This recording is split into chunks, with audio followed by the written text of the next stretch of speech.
I think all of us know about climate change. The politicians are into climate change. You can talk to anybody on the street and they understand it. There's another equal or greater dilemma facing humankind, in my view, and I term that the energy sustainability dilemma. It's much less known. You could probably talk to 50 people on the street, and maybe one of them could tell you something about P11. So what I'd like to do is just go through what I've been basically telling all of these audiences that I've been addressing in the last couple of weeks. I'd like to define the energy sustainability dilemma for you. And really that's a story about non-renewable fuels, which account for 89% of our primary energy consumption: oil, gas, coal, and uranium. I'd like to look at electricity generation by fuels, and in particular the outlook for non-hydro renewables. Many people say we can get off fossil fuels. I'd like to look at the realities of doing that, what we can replace hydrocarbons with. And in particular, also the whole issue of population growth and aspirations of growth in future energy consumption, particularly in the developing world. So if we go back 12,000 years, we can see that the human race is in a very unique period of its development. We've witnessed an explosion of population. We made it out of the last ice age with 3 million people. It took us 6,500 years to triple that population to 10 million. And that was really with the advent of agriculture. At the time of Christ, there was 230 million people in the world, 1 billion in 1810, 3 billion in 1957. And the U.S. Bureau of Census tells us that the world is hitting 6.9 billion people at about the time that I'm speaking here now. If we look at the last 500 years of human development, we can see a very high correlation between the consumption of energy and growth in human population. We got started with coal in about 1700, oil, 1858, natural gas, 1885. And there's an extremely high degree of correlation between the growth of energy consumption, in particular hydrocarbons, and the numbers of people on the planet. A fabulous data set released yearly by the BP Statistical Review of World Energy. This goes back to 1965. So if we look at the last 4.5 decades of energy consumption, we can see, first of all, the consumption nearly tripled since 1965. And if we look at it by region, a huge growth in consumption, particularly in the Asia-Pacific, China, India, lesser growth in the developed world, Europe and North America, because our consumption is already at a very high level. If we look at growth in consumption by fuel, we can see that in 2009, fossil fuels were 84% of the world's energy consumption. Oil, number one, followed by coal and natural gas. Most of the balance is large hydro and nuclear. And if you look at non-hydro renewables, they're basically a thin line on the top of this diagram. Forecast to the future. There's two principal groups in the world that make long-term energy forecasts: the Energy Information Administration in Washington and the International Energy Agency in Paris. This is the EIA forecast, reference case 46% growth in energy consumption by 2035.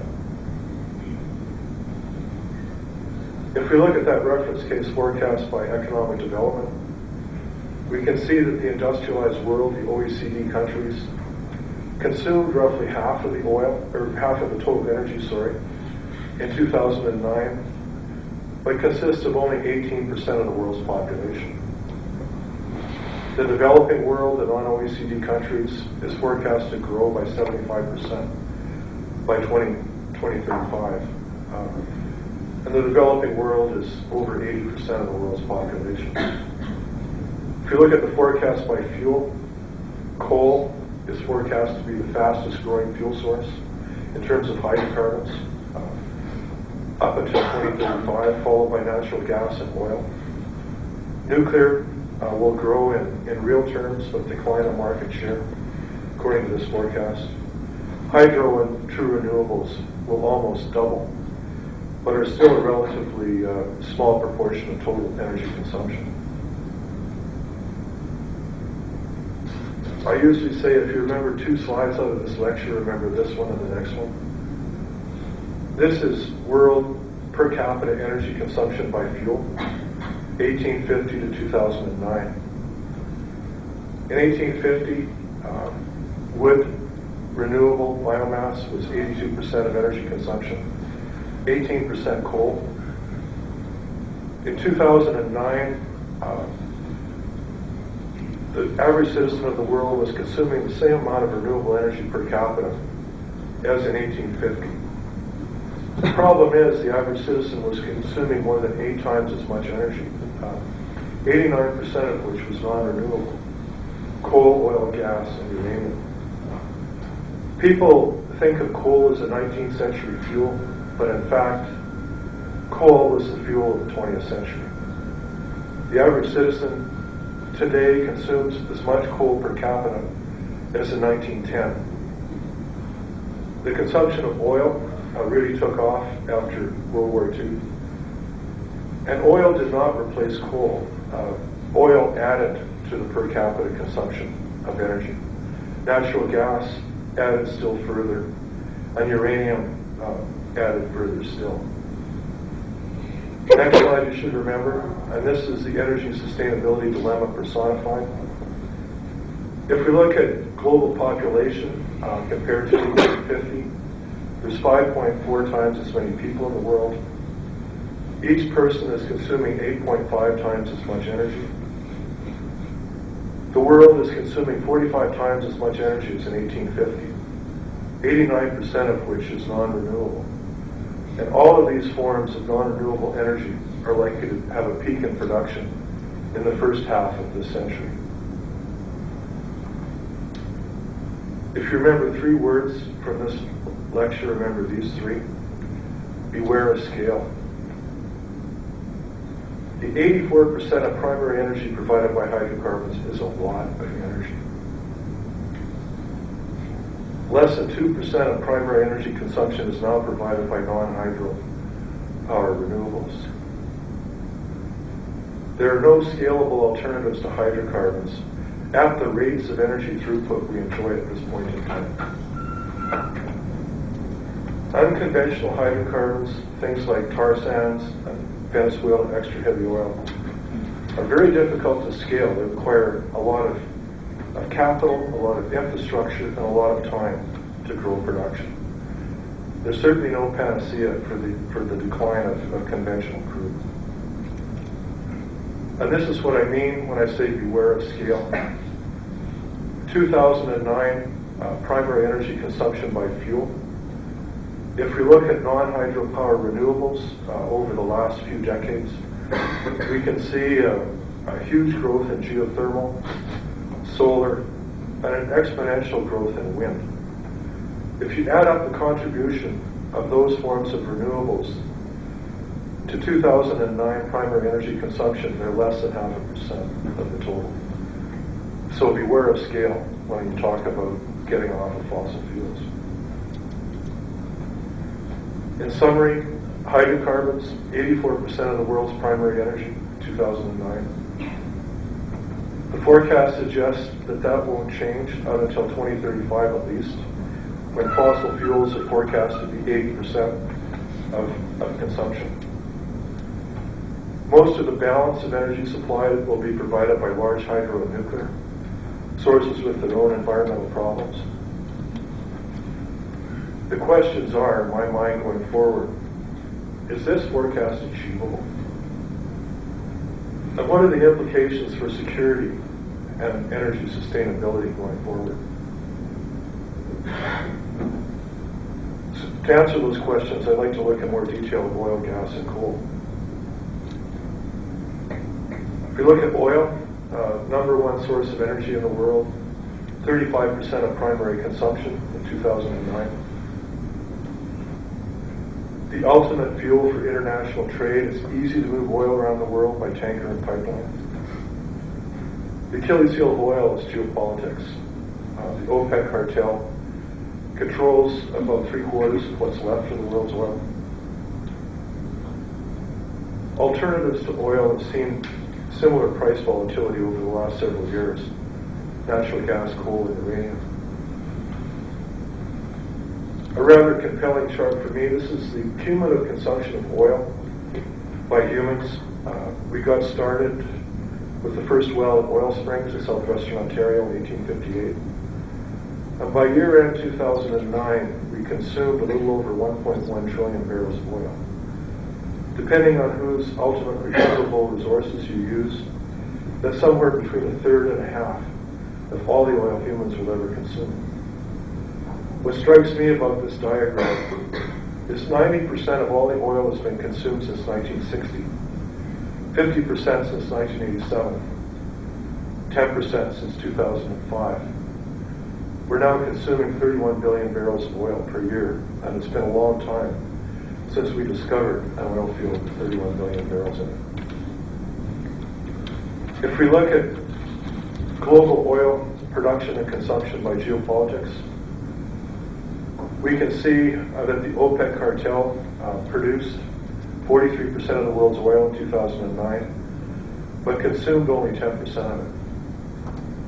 The non-OPEC world outside of the former Soviet Union peaked in 2002, produced 41% of the world's oil, but consumed 85% of it in 2009. The only growth outside of OPEC is in the former Soviet Union. Produced 16% of the world's oil and consumed only 5% in 2009.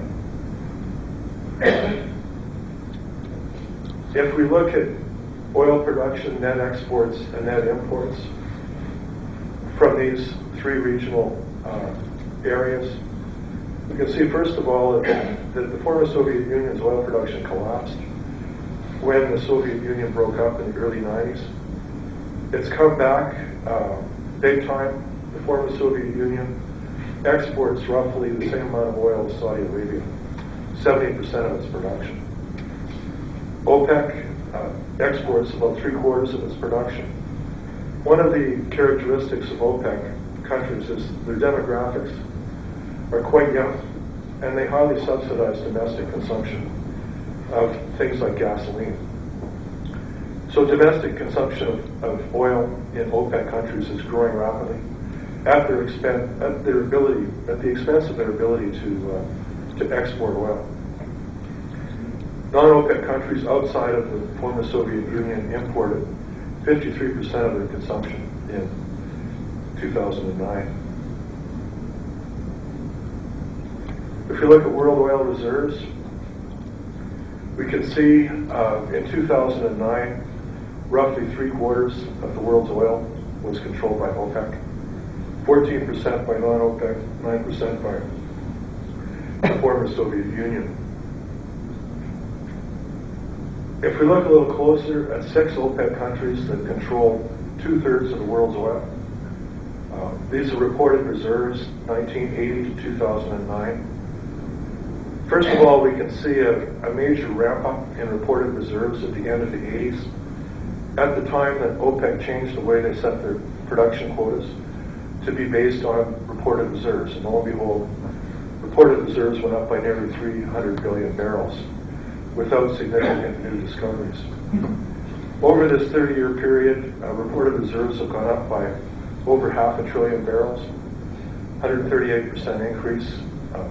These countries also produced 219 billion barrels of oil over this period. Saudi Arabia's reported reserves have been flatlined since the late 80s at about 240 billion barrels. The Saudis produced 92 billion barrels over this period. Their reserves never went down. Hugo Chavez decided he would double Venezuela's reserves back in 2008. It's interesting also that all of these 6 countries have peaked in the past. Venezuela, 1970, Iran, 1974, UAE, 2006, Kuwait, 72, Iraq, 1979, and even the Saudis are producing below their 2005 peak. I'll mention this again in this talk. Reported reserves are less important than deliverability and flow rates, the ability to produce that oil into the global oil market. Many geologists would suggest that a portion of these reserves are political and not geological. Forecasted future oil production. This is the EIA again. Reference case forecast 27% increase by 2035. That reference case translates to a 36-year reserve life. If we include 143 billion barrels of undeveloped tar sands, that would serve to extend the reserve life by about 3 years to 39 years. The IEA in Paris has become much more pessimistic on future oil production in the world. This is their latest World Energy Outlook published in November. The so-called 450 scenario is what world oil production would look like to keep CO2 concentrations in the atmosphere at 450 ppm max.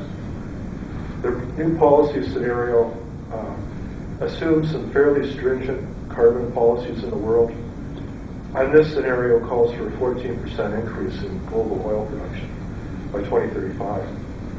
If we look at that scenario as to where the oil is coming from, or the liquids are coming from, the IEA is suggesting that global conventional oil peaked in 2006, and it can maintain on a plateau out to 2035 by developing new fields that we've discovered but haven't developed yet, and developing fields that are yet to be discovered. All of the growth in liquids is forecast to come from natural gas liquids and from unconventional oil, things like biofuels, tar sands, Venezuela extra heavy, and so forth. A very compelling chart by Colin Campbell. The green bars are the amount of oil discovered in each year. World oil discoveries peaked in 1965. The black line, the amount of oil consumed. And since roughly 1984, the world has been consuming more oil than it's been discovering in each year, to the point where we're now consuming 3 to 4 barrels of oil for every barrel that we're finding. Peak oil, world oil production peak. When will it happen? Debatable because of the variables. It's really only a question of when, not if. It depends on ultimate recoverable reserves, how much is there, a function of technology, of price, and it depends on rate of consumption, which is also a function of price, production infrastructure, and the depletion rates of producing pools. There's been a lot of peaking that's gone on in the world already, and these are all of the countries in the world that have experienced a peak in production in the past, arranged chronologically from when they peaked, and the length of the bar is the percentage they're producing below peak production. The U.S. was first, peaked in 1970, producing at 37% below peak. The UK peaked in 1999, 50% below peak. Norway, 2001, 30% below peak. Denmark, 2004. Mexico peaked in 2004. It's now 20% below peak. These red countries are OPEC countries that are past peak. I mentioned Venezuela, Libya, Kuwait. Moving forward, Nigeria peaked in 2005, 18% below peak. Angola, 2008. And you could argue that with enough investment, some of these countries could grow oil production past their previous peak. The point is that 30 of these countries peaked since 1995, 23 since 2000. 76% of 2009 production was from countries that are past peak. I could have put the Saudis on this list, peaked in 2005, but I didn't, because they assure us they have enough spare production capacity to grow well beyond their 2005 peak. Many forecasts have been made of when world oil will peak. This is one of the more pessimistic ones by Colin Campbell. He suggests world oil peaked in 2008, excluding biofuels. Biofuels could push the peak plateau out a little bit further. One thing is very clear. The cheap oil is on this side of peak. The large pools, easy to find, cheap to produce. The expensive oil is on the downslope of this curve. Difficult to find, small pools, hard to extract. The EIA in Washington has their own view of peak oil. Their 2050 estimate of ultimate recoverable for the world is a little over 3 trillion barrels. We've used a little over 1.1. That would leave a little over 500 billion barrels left to find in the world. The EIA suggests the world can grow oil production until it hits the 10-year reserve to production ratio, at which point oil production would collapse. If that were possible, the world would peak in 2044 at 84% ultimate recoverable produced. Most geologists suggest that peak will occur at or before 50% of ultimate recoverable is produced. If we have 3 trillion barrels ultimate, that would occur in 2018 at half consumed. Nonetheless, the EIA cuts their forecast off in 2035, so you can't see the implications of their peak oil scenario. This is the reference case scenario of the EIA. You can download it from their website. I'd just like to point out unconventional oil. If we can quadruple unconventional oil, it's still a relatively small part of forecast demand by 2035. Many geologists suggest the world will never get past about 90 million barrels a day. We're 86 at present. And that production peak could occur in the 2012 to 2015 timeframe. This is the last decade of world oil production. It includes data up until October 2010. And in essence, the world has been on a production plateau since early 2005. This yellow is surplus production capacity in the world. 80% of it is in Saudi Arabia. This is where we would have to get to meet the 2035 EIA reference case forecast. And the EIA, to a certain extent, the IEA would say, well, it's just a matter of investment. If we invest enough $1 trillion in upstream oil and gas, we can continue to grow production. An interesting study out of the UK Energy Research Centre. This was published in late 2009. I've added a few forecasts of my own here. I've color-coded these into green, no worries forecast. The world can continue growing production until 2030 at least. Included in the optimists are OPEC, ExxonMobil, the EIA, and a couple of the forecasts of the IEA, and Shell's best case scenario. The yellow forecasts are peaking before 2030, followed by a shallow decline.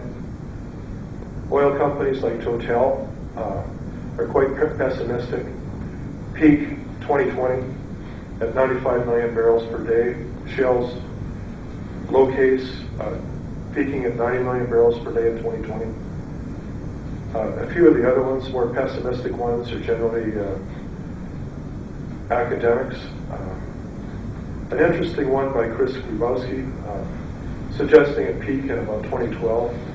And Skrzydłowski maintains a database of all the mega projects in the world that are coming on stream, when they'll come on stream, and what their production levels will be when they come on stream. It takes about 6 years from discovery to bringing a mega project online. And a mega project is defined as being more than 100,000 barrels per day. Skrzydłowski's, the other issue is depletion. And the IEA did a study of 800 of the world's biggest oil fields and published that in 2008. And concluded that of the older fields, the average depletion rate is about 6.7% per year. So including some of the newer fields, if we consider depletion about 5% per year, we have to overcome about 4 million barrels per day of depletion to keep production flat with new mega projects. And if demand grows, we have to come up with still more mega projects to meet that demand growth. Skrzydłowski's mega project database indicates that there's enough projects coming on stream to meet depletion up until about 2013. Beyond that point, there's a big deficit in terms of new production. President Bush, I think 3 years ago, in his State of the Union address, said America is addicted to oil. Nothing could be truer. In 2009, the U.S. imported 61% of its consumption. So the U.S. imports significantly more oil than China burns in total, with 4 times the population. It's interesting to note what the Great Recession did to oil consumption in the U.S. It knocked it down by about 1.5 million barrels per day. Canada, a net exporter of about 1 million barrels per day, number 1 provider to the U.S. Mexico, a huge growth in production. But as I mentioned, Mexico peaked in 2004. Some people are suggesting that Mexico will not be an oil exporter after about 2014. North American oil reserve to production ratio at current production rates. The U.S., 11 years. Canada, including 26 billion barrels under development in the tar sands, about 28 years. Mexico, 11. North America as a whole, 15 years. Canada is a story more and more about oil sands in terms of oil production. 2008, 44% of our production was from the oil sands. People talk about Canada being the number 1 exporter to the U.S. They rarely talk about imports of oil into Canada. And most of eastern Canada is dependent on imports purchased on the world market. More than double, since 1986. Canadian Association of Petroleum Producers forecast for Canadian oil production. This assumes all of the existing projects that are already online and all of the projects under construction come online. And that really puts Canada on an oil production plateau, peaking at around 2015 at around 3 million barrels per day. In order for Canada to significantly grow oil production, there has to be a lot of new projects announced in the oil sands. Unconventional liquids, all of them. Biofuels, more than triple. Oil sands, more than triple. Venezuela extra heavy oil, more than double. Coal to liquids, up by a factor of 7. Expansion of gas to liquids and even some shale oil. If all that happens, unconventional liquids could be 11.7% of forecast 2035 world demand. Significant, yes, but no panacea to offset declines from peak oil. The concept of net energy is a very important concept in talking about liquids production. In the good old days in Saudi Arabia, there was a fabulous net energy profit. The amount of energy used to drill wells, connect the pipelines, build the pipelines, compared to the energy that came from the oil that was produced. We're now drilling 20,000-foot horizontal wells in 5,000 feet of water, 3D seismic, subsalt drilling off the coast of Brazil, much more energy intensive, net energy maybe 25 to 1. Mineable tar sands, about 6 to 1, but mineable tar sands are only 20% of what's there. In situ tar sands, 80% of what's there are about 3 to 1. Ethanol from corn, about 1.3 to 1, so we burn a barrel to net out 3/10 of a barrel. Ethanol from sugarcane is much more net energy positive. So as we go down the food chain from high quality oil reservoirs, where we can extract a large proportion of the net energy profit, down to things like oil shale, where people have really never extracted oil shale with a net energy profit.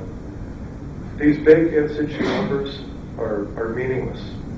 The only number that counts is the amount that we can get out at a net energy profit. So it's really not a resource issue, it's a deliverability issue, a flow rate issue. It's difficult to grow flow out of deposits like oil sands or oil shale, even though the in situ resource may be very large. So it's not about running out of oil, it's about hitting a wall in terms of our ability to grow production. I mentioned that the IEA has become much more pessimistic on oil production. Fatty Birol is the chief economist of the IEA, and he said this in The Independent in 2009. Even if demand remains steady, the world would have to find the equivalent of 4 Saudi Arabias to maintain production and 6 Saudi Arabias if it is to keep up with the expected increase in demand between now and 2030. It's a big challenge in terms of the geology, in terms of the investment, and in terms of the geopolitics. Some of the better peak oil studies are done by various military establishments. This is one by the U.S. Joint Forces Command, published in 2010, in which they stated, by 2012, surplus oil production capacity could entirely disappear. And as early as 2015, the shortfall in output could reach nearly 10 million barrels per day. Very pessimistic outlook. A German military study leaked in July 2010 entitled Peak Oil, Security Implications of Resource Scarcity. They recognized the correlation between GDP growth and growth in consumption of energy. The energy supply must be sufficient to allow positive economic growth. A shrinking economy over an indeterminate period presents a highly unstable situation which inevitably leads to system collapse. The risk to security posed by such a development cannot even be estimated.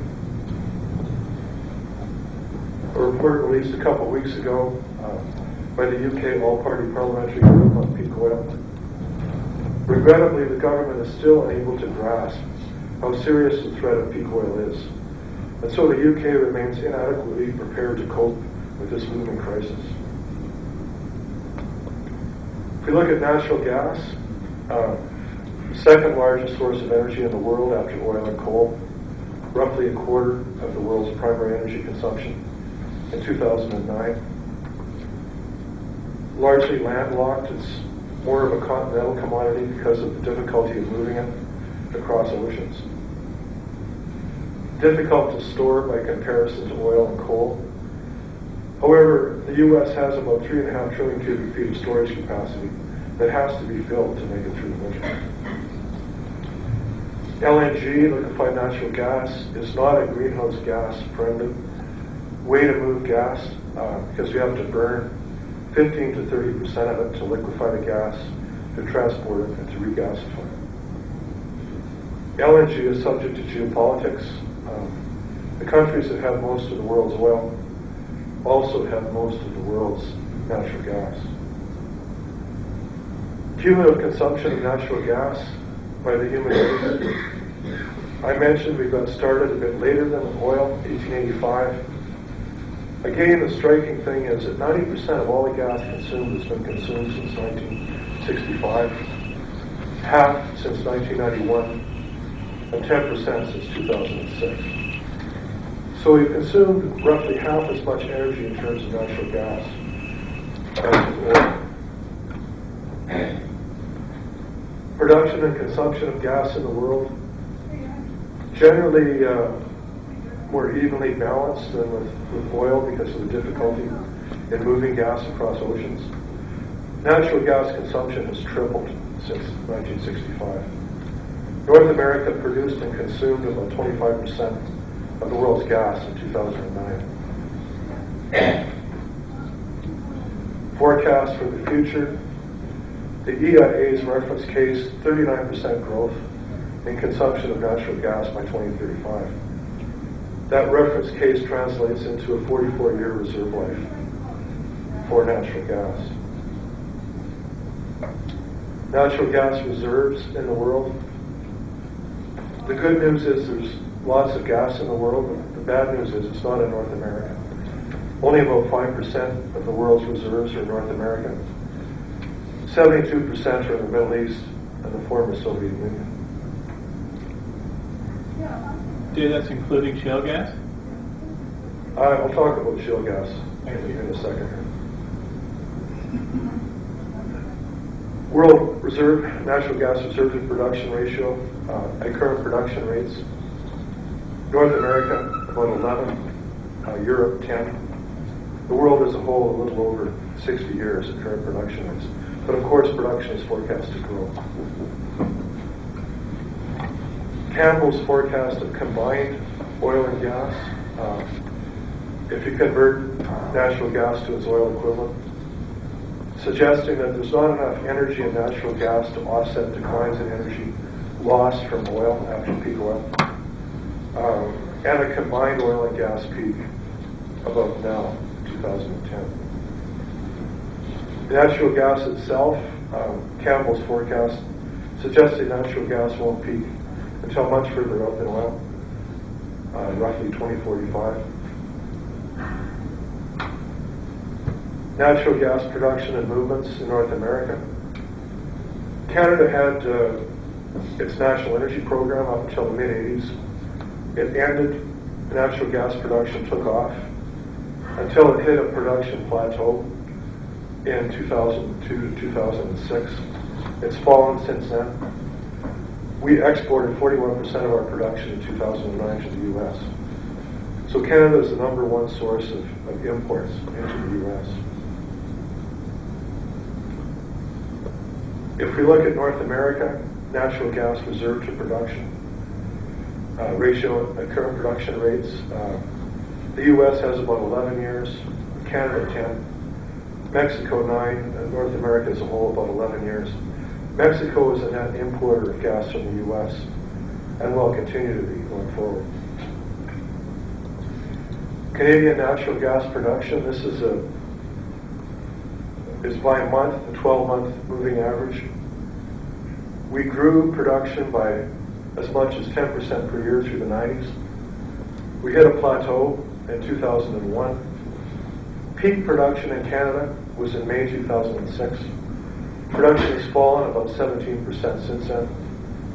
We're at our lowest production level since October 1994. Apache is talking about building an LNG export facility for Canadian gas in Kitimat and connecting it with the 500-kilometer gas pipeline. They're true believers in shale gas. The story of natural gas is a story about depletion. When you drill a conventional gas well, the first year decline is typically about 30% per year. In 2007, 60% of Canadian production came from wells drilled in the last 6 years. So the story of gas is you have to keep drilling to keep production flat or growing. We've also witnessed a decline in the quality of the average gas well in Canada. So we need more and more wells to equal an older well. In 1995, the average initial productivity of an Alberta gas well was about 600 MCF a day. That declined by 72% up until 2005. So we need nearly 4 average gas wells today equal one average gas well in the mid-90s. And that's what I call the exploration treadmill. More and more drilling to keep production flat. This is what that looks like. Annual well completions, 2000 to 2010, versus gas production. Throughout the 1990s, we were able to keep production growing with something like 6,000 to 7,000 wells completed per year. We grew drilling to over 16,000 wells per year when gas production peaked in 2006. It was still expensive to drill a gas well. The price of gas fell and drilling fell dramatically. And along with that, our production fell. Typically, in this area, people drill their best prospects, so the average productivity actually remained reasonably high because people weren't just drilling anything at that point in time. National Energy Board forecast, short term, out to 2012, suggesting that gas production will continue to decline, even with the much vaunted shale gas. U.S. gas production, 1991 to 2010. It turns out the all-time peak of U.S. gas production was in 1973. Because of shale gas, production has been growing recently, almost back to the 1973 peak. This is where production would have to get to meet the EIA 2035 forecast. The story of decline in the U.S. is even worse than in Canada. If you didn't drill a gas well in the U.S., production would decline about 32% per year. 60% of 2006 production in the U.S.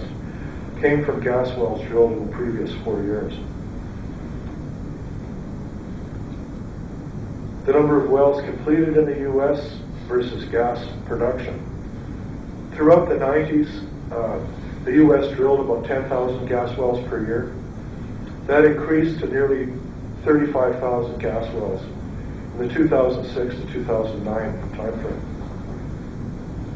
Great Recession hit, Lehman Brothers went bankrupt. The number of gas wells declined, but not anywhere close to the previous historical levels.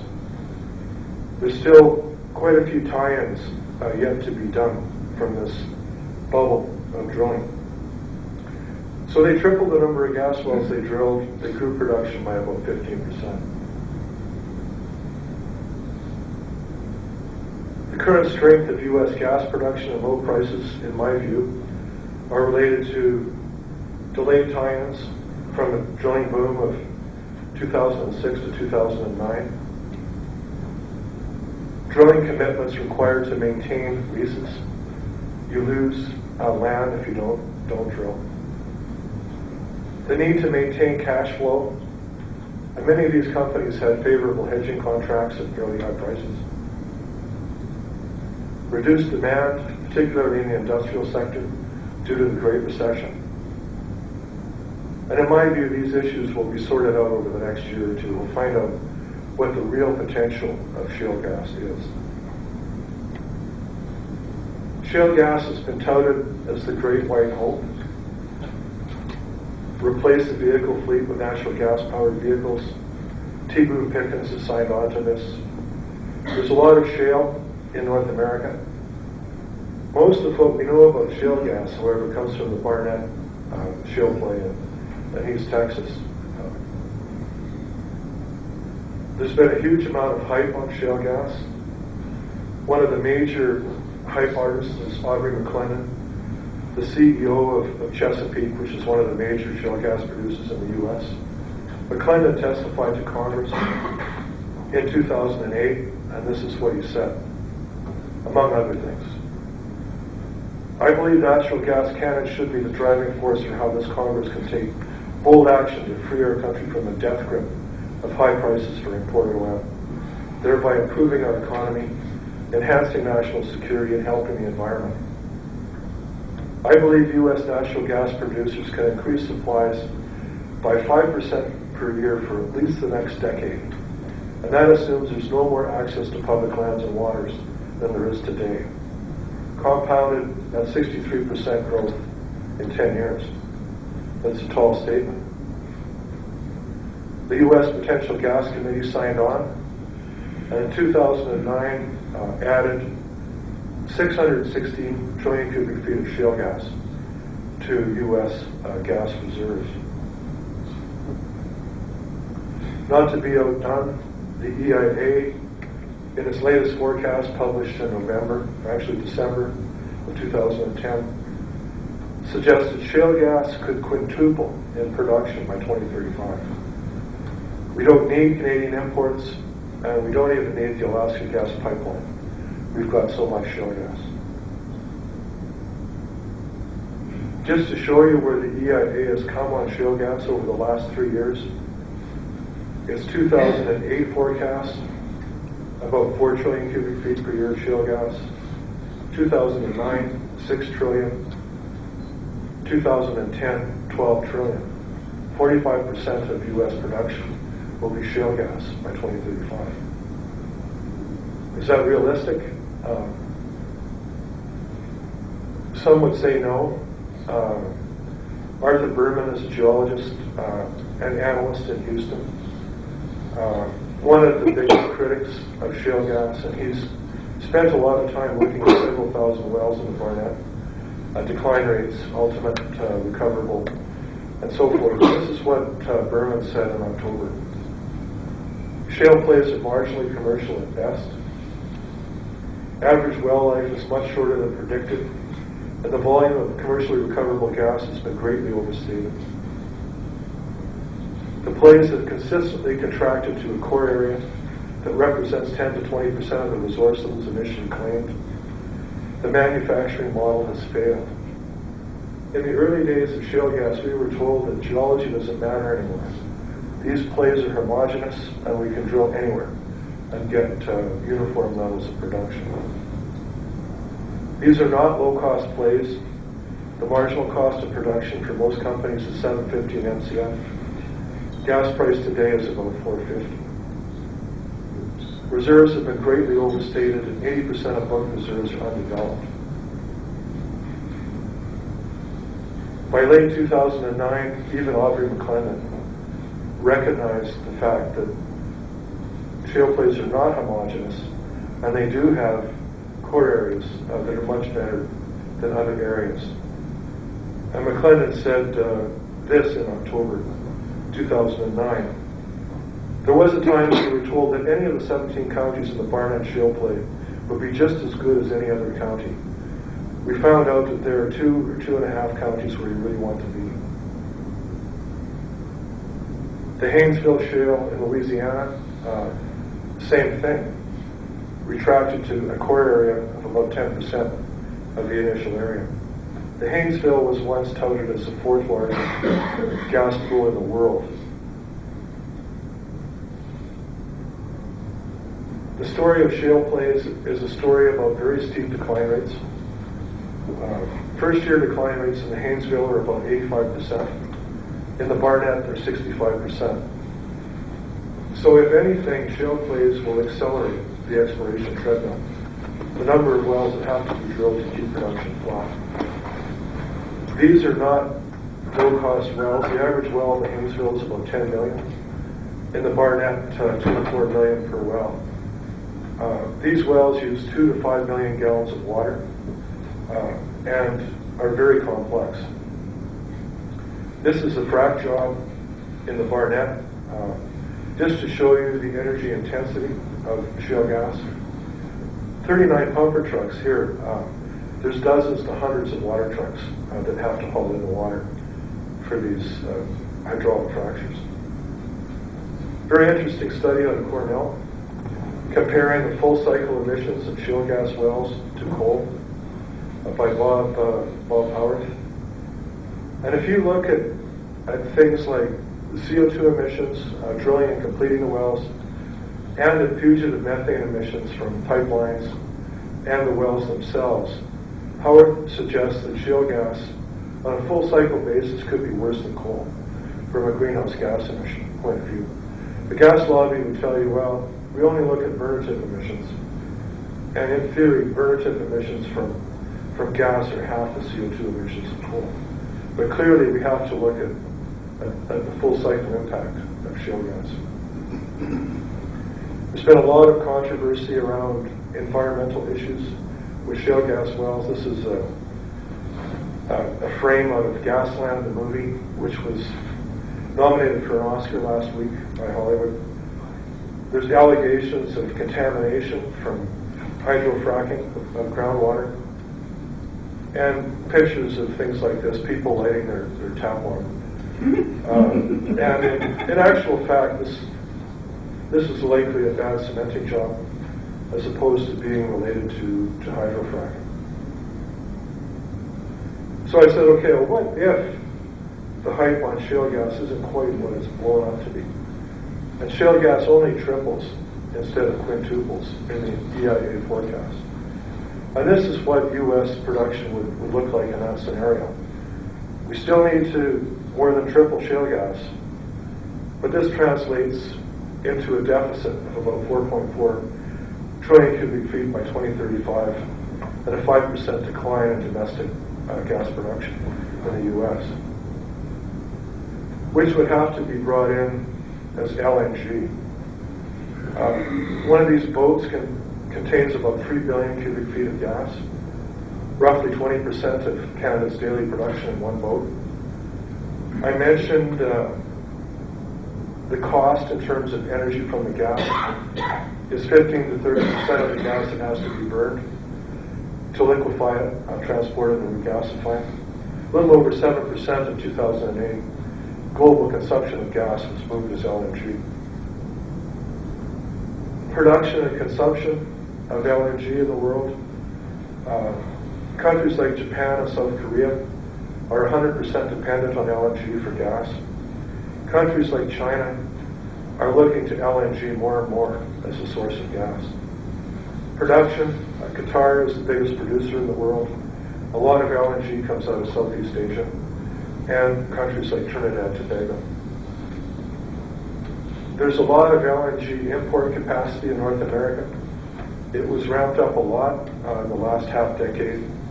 Most of it sat empty in 2008 because of the growth in shale gas. The concept of net energy is equally important for gas as it is for oil.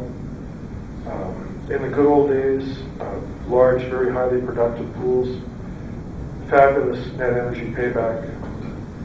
Things like coal bed methane, a lot of low productivity wells, much lower net energy payback. The energy profit of shale gas is likely very positive, but we don't have a good reading on the details, and it's very likely highly variable depending on the shale play. So again, as we move down the food chain from high quality gas reservoirs to lower quality reservoirs, the issue is how much can we get out in a net energy profit, not the in-place resources, which are very large. And so again, it's not a resource issue, it's a deliverability issue, a flow rate issue. If we look at coal, roughly half of what's left in the world's hydrocarbon energy. Number two, second only to oil, roughly 29% of primary consumption in 2009. Used for electricity generation more so than any other fuel. Lowest cost heat source. The Achilles heel of coal, of course, is carbon footprint. Unless you believe the full cycle emissions work of Howard and Cornell. Nonetheless, coal, because it's cheap, is the fastest growing hydrocarbon fuel source globally. Coal consumption has grown 45% since year-end 2002. Cumulative consumption of coal. We've consumed more energy in terms of coal than we have in terms of oil because we've been consuming it for a longer period of time. 90% of all the coal has been consumed since 1911, half since 1974, and 10% since 2004. Production and consumption of coal in the world. is a story about the Asia Pacific. Huge growth in both production and consumption of coal in China, 3 billion tons a year. North America is a big producer and consumer of coal, about 1 billion tons a year in the U.S. Forecast for the future, coal is forecast to be the fastest growing hydrocarbon fuel source up to 2035, 54% growth, and that translates into a 67-year reserve life. If you turn hydrocarbons into energy content, coal is a little over half of what's left of the world's hydrocarbon energy. If we look at the distribution of hydrocarbon energy regionally, we can see that the Asia Pacific and North America are Saudi Arabia's coal, as is the former Soviet Union. On a cost per unit of heat basis, oil is very expensive, about triple the price of domestic natural gas for heat. We can put coal on a ship and move it anywhere in the world for less cost than the natural gas. And some of the mine mouth coal-fired power plants in Alberta are amongst the cheapest fuel source on the planet on a heat basis. Coal was once considered a fuel for centuries or thousands of years. There's been several studies published since 2007 which are projecting a peak in global coal production, which could occur as early as 2020, 2030. This is one study by Energy Watch Group suggesting a peak in coal production in 2025 and a peak in China earlier in 2020. Another forecast out of Uppsala in Sweden, global peak in 2030. A study out of Newcastle in Australia. They had 3 scenarios. The most conservative scenario was a peak in 2010, about now, with an ultimate recoverable of 700 billion tons. Their median case was a peak in 2034, if ultimate recoverable was 1,144 billion tons. A very compelling study for me out of Caltech, using a technique called Hubbard linearization to look at the amount of recoverable coal available. And this basically looks at cumulative coal production from year 0 through time and projects to the point where annual production doesn't change anymore, which means all of the coal has been recovered. Caltech is suggesting an ultimate recoverable of 680 billion tons, which is about the same as a conservative case from the Newcastle study. Caltech did the same thing for world oil and gas combined, and this is what their production scenario would look like. And this assumes we produce the coal as fast as we can, and the other hydrocarbons. Peak coal 2022, peak combined oil and gas 2019, global peak of all hydrocarbons 2020. If we look at that on a percentage remaining basis through time, when I was born in 1950, 95% of recoverable hydrocarbons remain to be extracted. Today, we've extracted about 42% of remaining recoverable. By 2017, we'll have extracted 50%, 2050, 80%, 2100, 98%. That's a fairly serious concern for future generations. I mentioned there's nothing like hydrocarbons in terms of a dense, versatile, useful form of energy. And in fact, we'll need hydrocarbons to build the alternative infrastructure for whatever comes next. For example, windmills. A 2-megawatt windmill has 260 tons of steel in it. It took 170 tons of coking coal and 300 tons of iron ore to make, all mined and transported with hydrocarbons. Caltech looked at how much carbon could we actually get in the atmosphere if we burned all remaining recoverable hydrocarbons as fast as they could be produced.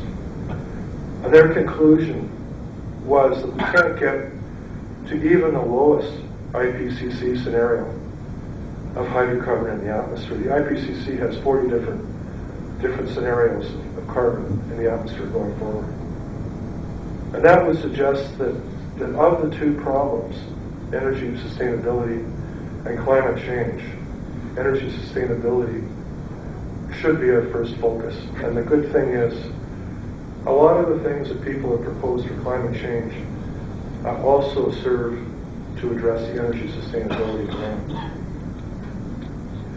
The reason the IPCC scenarios are so high is because they basically assume there is essentially unlimited recoverable hydrocarbons. This is their maximum number out to 2100. It's not even ultimate. 7 times Caltech's ultimate recoverable oil and gas, 8 times Caltech's ultimate recoverable coal. In terms of atmospheric CO2 concentration, Caltech estimated that we can get to the 450 ppm danger threshold of James Hansen just. And that would occur in about 2062 and translate to a global temperature rise of about 1.12 degrees C, suggesting there's not enough recoverable hydrocarbons to get close to the 2-degree danger threshold of Hansen in the IPCC. If we look at electricity, it really defines the first world country. It can't be stored in bulk. It has to be generated on demand. We convert hydrocarbons to electricity at an energy penalty depending on the fuel and the technology. It's not a continental commodity, it's a regional commodity because of transmission losses with distance. The forecast for electricity generation in the world: China more than triple by 2035, India more than double, the rest of the developing world nearly double. The OECD will grow more slowly, and the developing world will be generating 61% of the world's electricity by 2035 in this scenario. Generation by fuel: coal is forecast to be the number one source of fuel for electricity going forward.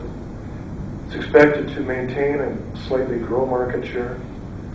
Natural gas, maintain market share. Nuclear, maintain market share. Large hydro, maintain market share. But if we can grow non-hydro renewables by more than a factor of 5, they could be as much as 7% of forecast generation by 2035. If we look at the makeup of non-hydro renewables, wind would have to grow by 8 times, when it would be about 4% of generation. Biomass, nearly by 4 times. If we grow solar PV and concentrated solar by 27 times by 2035, it will still make up less than 0.5% of generation. So beware of scale.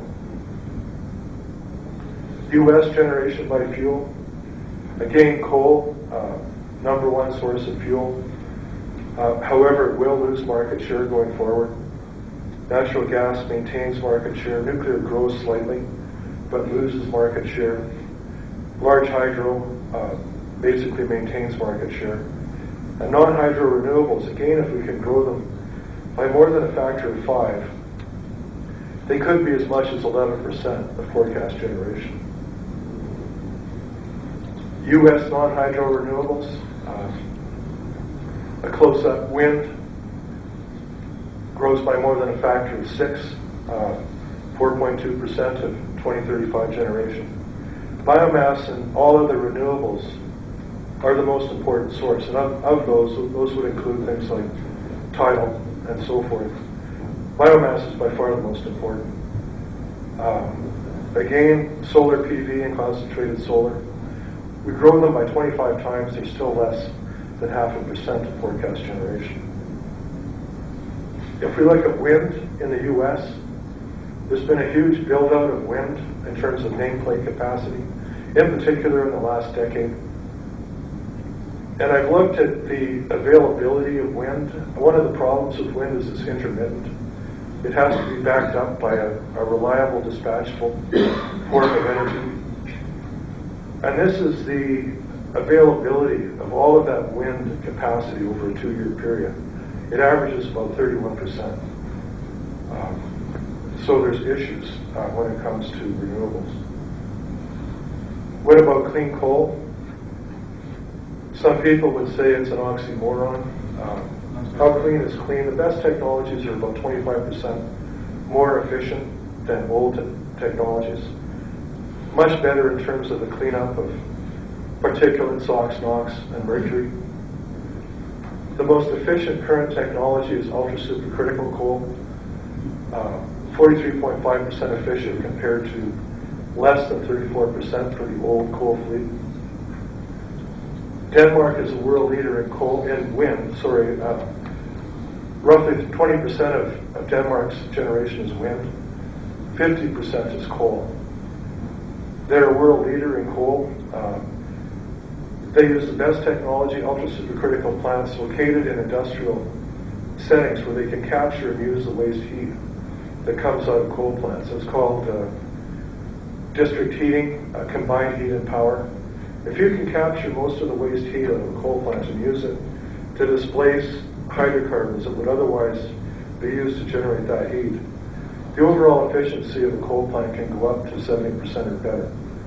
So by being smart about how you use coal, the CO2 footprint can be halved, as Denmark has done. Obviously, if we burn coal, we have to do it in the smartest way possible. Carbon capture and storage, a scalable clean coal solution. It's been bought into in a big way by the Harper government. Stelmach has put up $2 billion for carbon capture and storage in Alberta. In my opinion, it's unlikely. I say that because of energy waste, parasitic power loss to capture CO2, compress it to a liquid form, and move it in a pipeline. It's about 30% of the energy in a coal plant. It's expensive. The capital cost is roughly 50% higher than a normal coal plant. Time to build. There's no full-scale examples of a coal plant with carbon capture and storage in the world at present. To scale that to anything meaningful will take decades.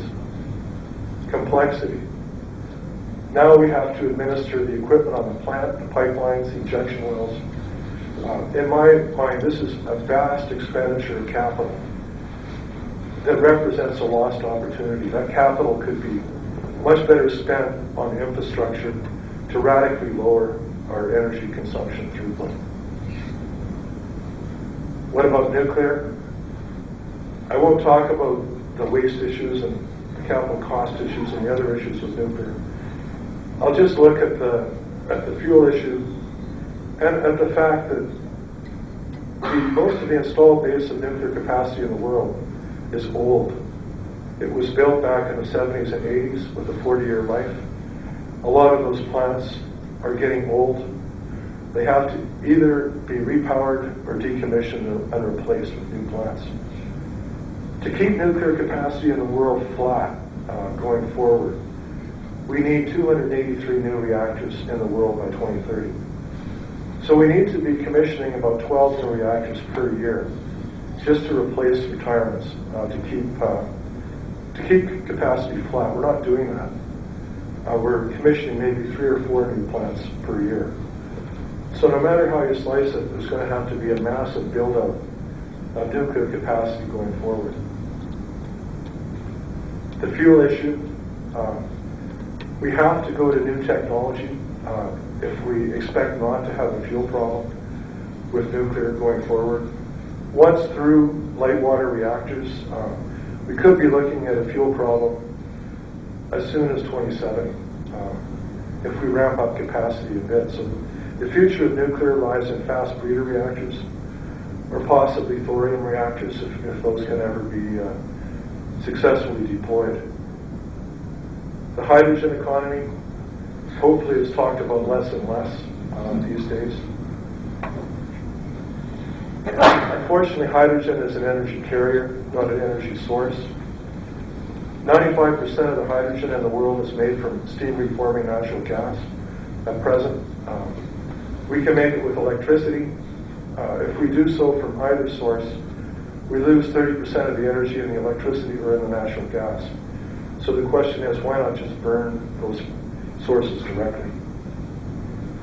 If we make hydrogen from fossil fuels, obviously, we make the greenhouse gas problem worse because of the energy loss in conversion.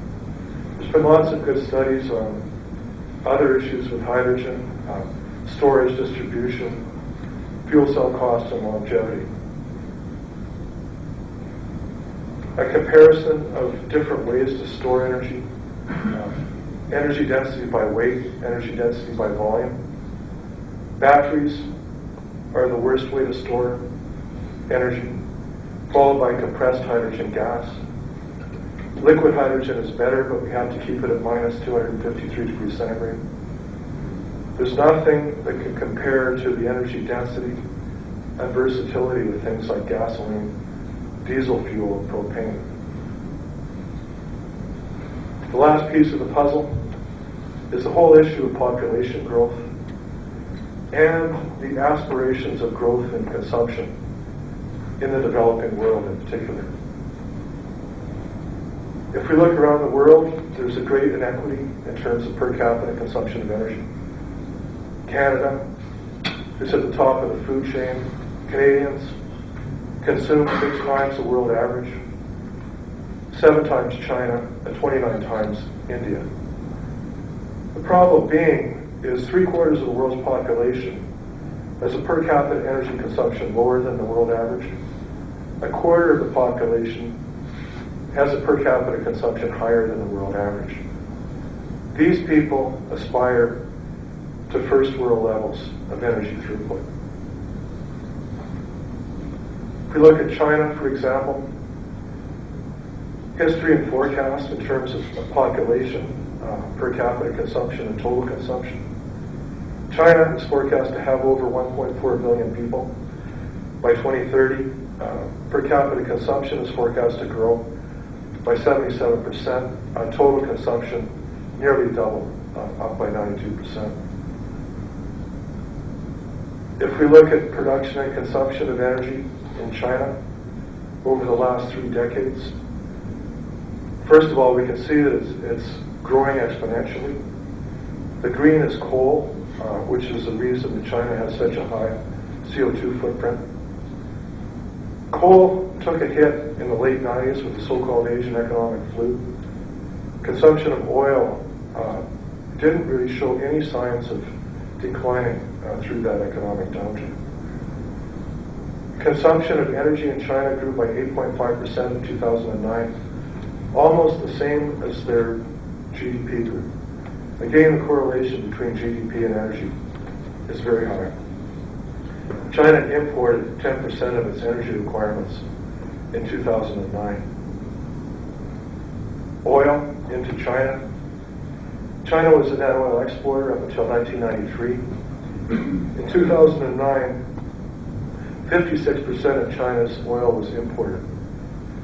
So 2009, 6% of world oil consumption was now imported into China in competition with all of the other people that import oil. India does not have a population control policy. India will be the most populous country in the world by 2030. Per capita consumption up 42%, total consumption up 80%. Oil into India. 3/4 of India's oil consumption was imported in 2009.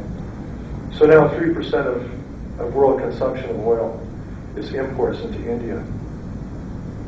The rest of developing Asia, nearly 1.4 billion people by 2030, forecast consumption up by 82%. Oil into the rest of developing Asia, 54% of requirements were imported in 2009. If we put developed and industrialized countries on the same vertical axis, This is total energy consumption. Today, the U.S. is the number one consumer of energy in the world. China is forecast to be the number one consumer by 2014. Per capita consumption of energy in the world, history and forecast. It's interesting to note that Canadians consume 3 times the energy per capita of industrialized Europe. We have a lot to learn from Europe in terms of lowering our energy footprint. CO2 emissions. China became the biggest emitter of CO2 in the world about 3 years ago because of all of the coal that they use.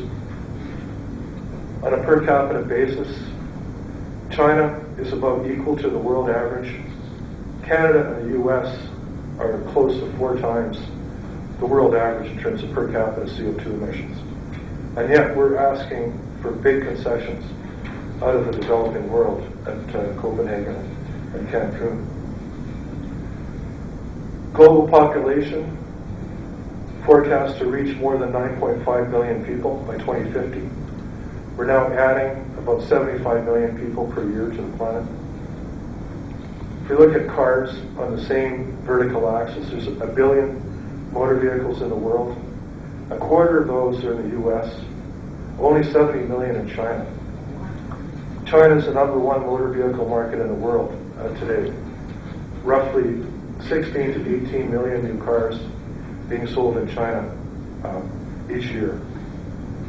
62 million motor vehicles built in 2009, close to the number of net people added to the planet. Food, there's a question of how we feed all of those people. And this is different strategies for getting food and the net energy that they require. We use a lot of hydrocarbons for things like nitrogen, which really is responsible for the green revolution, pesticides, antibiotics, and so forth. Strategies like feedlot beef are very energy-intensive ways to get food, about 15 units of energy in per unit out. Just in fishing, very inefficient. Range-fed beef, efficient. Coastal fishing, very efficient. The trajectory of the U.S. food system has gone from about 1 to 1 in 1910 to about 10 to 1 at present. The hydrocarbons we eat. The UN Food Commodity Price Index is highly correlated to the price of oil. We saw a peak back in mid-2008 when the price of oil hit $147 a barrel. And Jeff just told me at dinner that we're now above this previous peak, now that oil is in the low 90s a barrel. Lifetime consumption of the average American. We use a lot of commodities other than energy. Nearly 1,200 pounds of copper, 500,000 pounds of coal, 1.37 million pounds of stone, sand, and gravel, all mined and transported by hydrocarbons. So if we return to the dilemma, 5.4 times as many people as in 1850, each person consuming 8.5 times as much energy per capita. A world that consumes 45 times as much energy as in 1850, 89% of it non-renewable. If you believe the forecasts that I've been showing you out of the EIA, the reference case, 46% growth in energy consumption by 2035. This is what the world will look like in 2035. 6.8 times as many people as in 1850. Each person consuming 9.6 times as much energy. A world that consumes 65 times as much energy as in 1850. 89% non-renewable. And I hope you'll agree with me, now that we've looked at the production scenarios going forward, that this forecast is utterly unachievable. Now, why do they do it? Why do they keep making these projections that the future will look like the past without ignoring some of the obvious constraints of natural limits of the planet? And I kind of dug around, and really our economic paradigm is based on continuous growth. And that's basically dogma of our present day economic thinking. And some economists that have a fair amount of sway in the White House have made absolutely outrageous statements, in my view. For example, Julian Simon wrote a book called The Ultimate Resource. The human mind, technology, was capable of solving any problem. There would always be an alternative. He made this statement: we have in our hands now the technology to feed, clothe, and supply energy to an ever-growing population for the next 7 billion years. According to a study of body lights, people haven't even been wearing clothes since roughly 170,000 years ago. The Earth is only 5 billion years old. That's quite a statement. Economist Larry Summers, president of Harvard for 6 years, director of Obama's National Economic Council up until the 1st of January, he made a statement when he was the chief economist of the World Bank. There are no limits to the carrying capacity on the Earth in the foreseeable future. The idea that we should put limits on growth because of some natural limit is a profound error. And it's astounding to me that these people have a lot of sway. And I really do think that this kind of thinking is behind the kind of projections that we see out of governments, in particular the EIA. Julian Simon has legions of detractors, one of whom is Kenneth Boulding. Anyone who believes exponential growth can go on forever in a finite world is either a madman or an economist. The term sustainable growth is an oxymoron. And Albert Bartlett has given 1,600 lectures on exponential growth. He's an emeritus scientist at the University of Colorado Boulder. So just to summarize, the energy sustainability dilemma will be the defining issue of our time as the economic growth paradigm abuts physical limits to growth. Although Canada is likely to be able to meet domestic energy requirements from internal sources through 2030, it will not be exempt from the economic fallout of global energy resource limitations. Oil is a globally priced commodity. GDP growth is linked to energy consumption growth. There's no possible way that Canada can escape. The climate change dialogue, for the most part, excludes any consideration of resource limitations on growth, and hence leads us down some counterproductive pathways. And I would put carbon capture and storage as at the top of the list.